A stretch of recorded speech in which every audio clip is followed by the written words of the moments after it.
तो जैसा कि तुम्हें अभी बताया मैंने कि पहला क्वेश्चन जो हमने जो पहला वीडियो मॉडल पेपर का कराया है वो किस पे कराया था, अनसीन पैसेज। और वो अनसीन पैसेज था कितने नंबर का, 3 नंबर का। उसमें भी थे एमसीक्यू, जैसे कि ये तुम्हारे सामने मैंने लिखे हैं, क्वेश्चन है उसके ऑप्शंस दिए हैं, वैसे ही पहला पैसेज कराया था उसमें ऑप्शंस दिए थे। फिर जो मैंने एक दूसरा तुम्हारा पैसेज कराया था वो भी अनसीन पैसेज था, वो था 7 नंबर का। कितने नंबर का, 7। और उसमें हमें ऑप्शंस नहीं दिए गए थे, उसमें हमें लिखना था, मतलब वो क्या था, हमारा डिस्क्रिप्टिव पैसेज था। तो 2 अनसीन अभी तक कराया हमने, मतलब 3 नंबर का पहला, 7 नंबर का दूसरा। फिर तीसरा हमने तुम्हें कराया था, वो कराया था एक प्रोज का एक एक्सट्रैक्ट था, कुछ लाइंस जो तुम्हारे बुक में दी रहती हैं, जो चैप्टर्स है उनसे कुछ लाइंस ली गई थी, और वो लाइन थी तुम्हारी from the diary of Anne Frank से। और उसमें कितने, 2 क्वेश्चन होते हैं, कितने, 2, और वो भी होते एमसीक्यू। उसमें भी हमारे सामने ऑप्शंस दिए रहते हैं। याद आया, उसमें क्या था कि वो जो एनी होती है उसको एज ए पनिशमेंट एक पोएम लिखने को दी जाती है चैटर बॉक्स पे। तो वो एक पोएम लिखती है डक और स्वान के बारे में, उनके बच्चों के बारे में। तो वो as a joke, as a satire मारती है अपने टीचर पर, तो उसके बारे में मैंने लिखाया था। फिर चौथा जो क्वेश्चन कराया था तुम्हारा, वो भी एक्सट्रैक्ट था, और वो एक्सट्रैक्ट था पोएम से, और वो पोएम थी अमांडा। अमांडा की 3 लाइंस दी गई थी, जिसमें वो उसके पेरेंट्स कहते हैं don't bite your nails Amanda, don't touch your shoulders Amanda, ऐसे करके वो सब कराया था। मतलब अभी तक 4 हमने क्वेश्चंस तुम्हें कराए हैं। तो 3 नंबर का पहला, 7 नंबर का दूसरा, फिर लास्ट के जो 2 क्वेश्चंस वो 2-2 नंबर के। टोटल कितने नंबर का हो गया, 14 नंबर का। कितने नंबर का हुआ, 14। और अगर बात करें एमसीक्यू कितने नंबर के कराए हैं, जो कि तुम्हें पता है 20 आएंगे, कितने नंबर के कराए, 7 निकाल लो डिस्क्रिप्टिव, कितने बचे, 7। मतलब एक 3 नंबर का पहला पैसेज, फिर 2-2 नंबर के एक्सट्रैक्ट। तो पेपर जो आएगा पहले आएगा अनसीन पैसेज 3 नंबर का, जिसमें ऑब्जेक्टिव टाइप क्वेश्चन होंगे, एमसीक्यू होंगे। फिर जो 3 हो गए वो करा दिया। यहाँ पे हमने लिखा 4 से 8, मतलब ये भी एमसीक्यू है, लेकिन ये जो एमसीक्यू यहाँ पे आएंगे तुम्हारे, ये ग्रामर से आएंगे। अब देखो हमने कितने प्रश्न लिखे, 1 2 3 4 5, सिर्फ यही 5 नंबर का ग्रामर से एमसीक्यू में आएगा, जिसमें ऑप्शंस दिए रहेंगे। उनमें से पहला प्रश्न होगा जो कि तुम्हारा है वर्ब से या मॉडल से, कह सकते हो, सिर्फ वर्ब से ही है ये। किससे है ये, वर्ब से, वर्ब फिलिंग। दूसरा ये है तुम्हारा वर्ड मीनिंग, जो वोकैब से है। तीसरा है रीअरेंज द सेंटेंस, ये भी एक टॉपिक है तुम्हारे बोर्ड में। फिर चौथा है तुम्हारा स्पेलिंग से, ठीक है। 5वां है तुम्हारा प्रीपोजिशन से। 5 हमने लिख दिया यहाँ पे। ग्रामर में ये 5 टॉपिक है। फिर उधर जो डिस्क्रिप्टिव में ग्रामर करनी है वो 10 नंबर की आएगी, टोटल 15 नंबर की ग्रामर आएगी। पहले भी बताया था, वीडियो भी मैंने बनाया है इस पर पूरा की ग्रामर कितने की आएगी, 15 नंबर की। 5 नंबर का इधर, 10 नंबर का डिस्क्रिप्टिव, और वो 10 नंबर का डिस्क्रिप्टिव मैं बता रहा हूँ। 2 नंबर का डायरेक्ट इनडायरेक्ट, 2 नंबर का एक्टिव पैसिव, 2 नंबर का पंक्चुएशन, और 4 नंबर का ट्रांसलेशन। बस 10 उधर, 5 इधर, 15 की ग्रामर आएगी पूरे पेपर में। जो 70 नंबर का पेपर है उसमें 15 की ग्रामर। तो चलो हम इसको करते हैं। ये चौथा क्वेश्चन है, 3 हम करा चुके पहले अनसीन पैसेज में। चौथा है, इसमें लिखा choose the correct options to answer the following. इन जो निम्नलिखित जो क्वेश्चंस दिए हैं, इनमें ऑप्शंस तुम्हें सही सेलेक्ट करना है। यहाँ पे लिखा है आई डैश, मतलब यहाँ पे फिल करना है। लिखा है देयर विद माय पेरेंट्स। अब यहाँ पे पहला ऑप्शन विल गो, फिर लिखा है वेंट, फिर लिखा है हैड गॉन, फिर लिखा ऑल ABC आर करेक्ट। कौन सा इसमें सही होगा जरा तुम लोग बताओ, क्या लग रहा है कौन सा ऑप्शन इसमें आएगा, गेस करो कोई भी। थोड़ा दिमाग लगा के। तुमने क्या कहा? बी, पहला वाला विल गो। क्यों आएगा? बता सकते हो? तुम बता सकते हो? चलो मैं बताता हूँ। इसमें जो ऑप्शन होगा all A B C are correct, तीनों सही है। इसलिए सही है, अगर हम यहाँ पे लिख दें आई विल गो तो सेंटेंस क्या हो जाएगा? I will go there with my parents. सही सेंस निकल रहा है, मैं वहां अपने पेरेंट्स के साथ जाऊंगा या जाऊंगी। फ्यूचर की इवेंट है, बिल्कुल होता है, पढ़ाया भी मैंने है कि मॉडर्न इंग्लिश में हम विल का ही प्रयोग करते हैं। पहले था शैल विल, लेकिन अब क्या, फिर कुछ केसेस ऐसे होते हैं जहाँ पे विल का प्रयोग होता है। हम कुछ डिसाइड करते हैं, कोई हमारा प्लान होता है, तो उसके लिए हमेशा विल का ही वो उल्टा हो जाता है, ठीक है, तो वो विल का ही प्रयोग होता है। फिर उसके बाद अगर हम यहाँ पे वेंट रखते हैं मान लो, तो वेंट रखने से ये हो जाएगा तुम्हारा past tense, simple past. I went there with my parents, मतलब क्या निकलेगा? मैं वहां अपने माता पिता के साथ गया था। भी हो सकता है, बिल्कुल सही है। फिर इसमें अगर हम रख दें हैड गॉन, हैड गॉन हो जाता है तुम्हारा पास्ट परफेक्ट।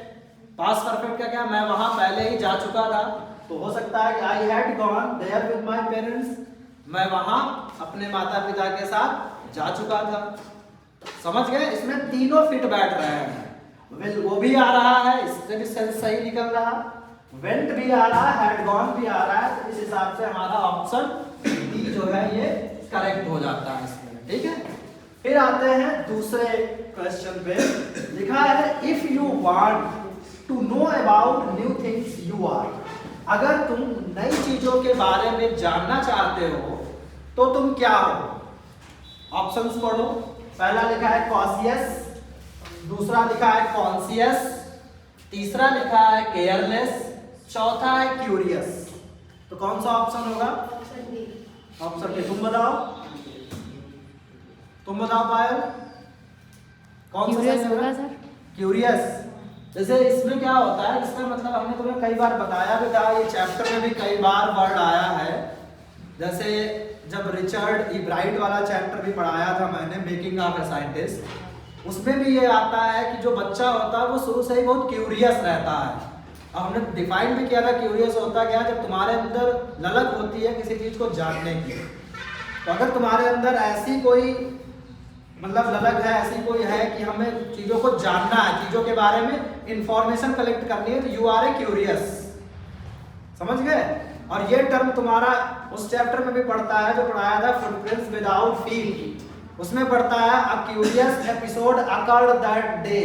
उस दिन एक मतलब एक strange episode occurred that day, the lady was curious to know, वो लेडी क्यूरियस होती है जानने के लिए, मतलब उत्सुक। अगर हम कुछ जानना चाहें तो हम उत्सुक होते हैं, तो ये उत्सुकता हमने तो बताई थी हमें और नॉलेजेबल बनाती है, हमारे पास और ज्ञान आता है। तो जैसे कॉशियस का मतलब होता है जो बहुत कॉशियस रहता है, सावधान, हर चीज में थोड़ा सा सावधानी रखता है, उसको कॉशियस बोलते हैं। कॉन्शियस वो होता है जो चेतना वाला व्यक्ति होता है, नहीं कॉन्शियस हमारा मतलब हम मतलब सब चीज को समझते हैं, ठीक है, मतलब अच्छी हालत में। फिर केयरलेस होता है जो लापरवाह व्यक्ति होता है, उसको केयरलेस बोलते हैं, जिसको किसी चीज की परवाह ही नहीं होती है, कुछ भी हो कोई मतलब नहीं, ठीक है, या चीजों को ऐसे ही कैजुअली करता है। क्यूरियस मीन्स होता है उत्सुक, जानना, मतलब ऐसी इच्छा रखना, जानने की इच्छा। और जानने की इच्छा अगर तुम्हारे अंदर है तो तुम्हें आगे बढ़ने से कोई नहीं रोक सकता। हम कई बार तुम्हें बताते हैं कि अगर तुम ये अपने अंदर डेवलप कर लो तो दुनिया में कोई भी ऐसी ताकत नहीं है तुम्हें सक्सेस होने से रोक सके, क्योंकि तुम क्यूरियस हो ही नहीं, बैठे तो जो हो रहा वो हो रहा है। सर पढ़ा रहे हैं, पढ़ा के चले गए, सर ने क्या बोला क्या नहीं बोला, या दुनिया में क्या है कोई मतलब नहीं। जो साइंटिस्ट होते हैं वो क्यूरियस होते हैं, उन्हें पता है ये पौधा उगता है, इसके पीछे रीजन क्या है, क्यों क्या चीजें हैं, तो वो जानने की इच्छा रखता है, तो इसीलिए वो हमेशा अपने आप को प्रूव करते हैं लाइफ में। तो यहाँ पे इसका ऑप्शन क्या हो जाएगा? क्यूरियस। मींस क्यूरियस उस पर्सन को बोला जाएगा if you want to know about new things, अगर नई नई चीजों के बारे में जानने की तुम इच्छा रखते हो, जानना चाहते हो, यू आर ए क्यूरियस। ये हो गया तुम्हारा किससे? वोकैब से, ठीक है।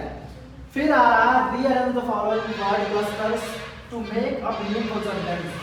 ये कुछ वर्ड के क्लस्टर दिए हुए हैं, कुछ वर्ड दिए हैं जो जम्बल्ड हैं, जो प्रॉपरली अरेंज नहीं किए गए हैं। जैसे हमने तुम्हें पढ़ाया था कि हर सेंटेंस का एक सीक्वेंस होता है। जैसा कि सेंटेंस की डेफिनेशन ने बताई थी, sentence is a group of word that makes a complete sense.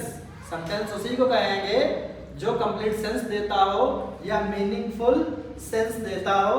जो मीनिंगफुल हो उसी को हम सेंटेंस कहेंगे। तो पहले क्या होता था, ऐसे करके दे देते थे, उसको अरेंज करना होता था, तो उसमें तुम्हारा दिमाग लगता था कि कौन सा वर्ड कहाँ पे आ गया, थोड़ा सा प्रॉब्लम होती थी बच्चों को। लेकिन अब बड़ा आसान कर दिया, 4 ऑप्शंस दिए हैं। तो हमारे लिए आसान इसलिए है कि इसमें चारों ऑप्शन हम पढ़ेंगे, जिसका मीनिंग सही निकल रहा हो, जो लग रहा हो देखने में सही, वही हो जाएगा। इसमें जैसे वर्ड लिखे हैं loves, my, to, share, twice, brother, his. पहला ऑप्शन हमारे सामने है my twice loves to share his brother. दूसरा ऑप्शन है brother loves his twice to my share. तीसरा ऑप्शन है my brother loves to share his twice. चौथा है to share my brother his twice loves. कौन सा ऑप्शन सही लग रहा है? सी ही सही लग रहा है। पहला का my twice loves to share his brother, थोड़ा सा इसका कोई मीनिंग नहीं निकल रहा है, क्योंकि माई ट्वाइस मेरे खिलौने प्यार करते हैं, टू शेयर शेयर करना, हिज ब्रदर मेरे भाई को, तो ये सेंस नहीं निकल रहा है। दूसरा है ब्रदर लव्स हिज ट्वाइस, यहाँ तक तो सही है, ब्रदर लव्स जो भाई है वो ट्वाइस को प्यार करता है, टू माई शेयर मुझे शेयर करना, तो ये थोड़ा सा अजीब है। फिर है my brother loves to share, यहाँ पर जाएगा my brother loves to share his twice, मेरे भाई को खिलौने शेयर करना पसंद है, मतलब वो दूसरों से शेयर करके खेलता है इस तरीके से। टू शेयर माई ब्रदर, ये तो बिल्कुल ही बेकार है। तो यहाँ पे हम ऐसे हमें समझ में आ जाएगा। तो इस बार ये सभी कर लोगे, क्योंकि इसमें सेंटेंस वाला ये हो जाएगा। ये एक अच्छी चीज़ है कि जो इस बार से एमसीक्यू शुरू कर दिए गए, तो ये 20 तो तुम कर ही लोगे, ऐसा मैं तुम लोगों से आशा करता हूँ। फिर उसके बाद देखो नेक्स्ट है which are the following word is misspelled. लिखा है मिसस्पेल्ड मतलब होता है गलत, जिसकी स्पेलिंग सही नहीं है, जिसकी स्पेलिंग सही नहीं है। तो इनमें से कौन सा ऐसा वर्ड है जो गलत लिखा है? पहला है यहाँ पे एबंडेंस, दूसरा है अटेंडेंस, तीसरा है एक्सेप्टेंस, चौथा है एक्वेंटेंस। एबंडेंस मीन्स होता है कोई चीज बहुत मात्रा में होना, इन ए लार्ज स्केल, ठीक है। अटेंडेंस जैसा कि पता है तुम लोगों को, तुम्हारी उपस्थिति दी जाती है तो अटेंडेंस हो गई। तीसरा है एक्सेप्टेंस, किसी चीज को एक्सेप्ट करना, स्वीकार करना। चौथा एक्वेंटेंस, किसी से जान पहचान होना। तो बताओ इनमें से कौन सा वर्ड गलत लिखा है, इसकी स्पेलिंग सही नहीं है, बता सकते हो? पढ़ो ध्यान से। अटेंडेंस रजिस्टर तो तुम लोगों ने देखा है, ये अटेंडेंस है, क्या सही लिखा है गलत लिखा है? इधर देखो, मेरी तरफ ना देखो, बोर्ड पे लिखा उसकी तरफ देखो, बताओ। Attendance, acceptance, acquaintance, abundance. अगर थोड़ा भी कॉमन सेंस होगा तब भी कर लोगे, अगर ये वर्ड नहीं पढ़े हैं तुम्हारे आंखों के सामने। जैसे कि तुमने यहाँ पे देखो, जब इस तरीके के सेंटेंस आते हैं, एबंडेंस, अटेंडेंस, एक्सेप्टेंस, एक्विंटेंस, लगभग प्रोनाउंसिएशन सेम है, लगभग जो हम प्रोनाउंस कर रहे हैं लगभग मिलती जुलती साउंड आ रही है। तो इसमें देखो सब में ए आ रहा है, इसके बाद DAN, TAN, यहाँ पर भी DAN, लेकिन यहाँ पर क्या है, DEN है, तो ये ए हो जाएगा, ठीक है। क्या हो जाएगा? ए। तो ये एबंडेंस होता है, ठीक है। अब होता है ये प्रचुर मात्रा, यही गलत लिखा था। तो ऐसे करके स्पेलिंग वाले भी कर लेना, दिमाग लगा के थोड़ा। अगर नहीं भी कहीं देखा है वर्ड ऐसा आ गया जो कहीं तुम्हें पढ़ने में नहीं आया है, तब भी थोड़ा सा अगर पढ़ने की कोशिश करोगे, कॉमन सेंस लगाओगे, हो जाएगा। फिर उसके बाद देखो इसमें अगला क्वेश्चन जो है, तो इसका ऑप्शन हो गया ए। तो ये हम इसको ही लिखा रहने देंगे। फिर है ही जंप, फिर ये जो है तुम्हारा यहाँ पे फिर इन द ब्लैंक्स करना है, खाली स्थान है। The well to save the drowning girl, इसका मतलब है ही जंप, वो कूद गया। द वेल मीन्स होता कुआं, कुएं में। टू सेव बचाने के लिए, द ड्राउनिंग गर्ल डूबती हुई लड़की को, मतलब डूबती हुई लड़की को बचाने के लिए वो कुएं में कूद गया। तो ऑप्शन है तुम्हारे सामने इन, फिर है इनटू, फिर है फ्रॉम, फिर है एट। इनटू बिल्कुल सही, इनटू मैंने ये पढ़ाया भी अपनी पोजीशन में। इन और इनटू दोनों का अंदर होता है में, दोनों का मतलब क्या है, अंदर होना। इन मीन्स भी में, अगर आप रूम में हो तो क्या, in he is in the room, ठीक है। और इनटू भी अंदर, लेकिन दोनों में फर्क मैंने बताया था।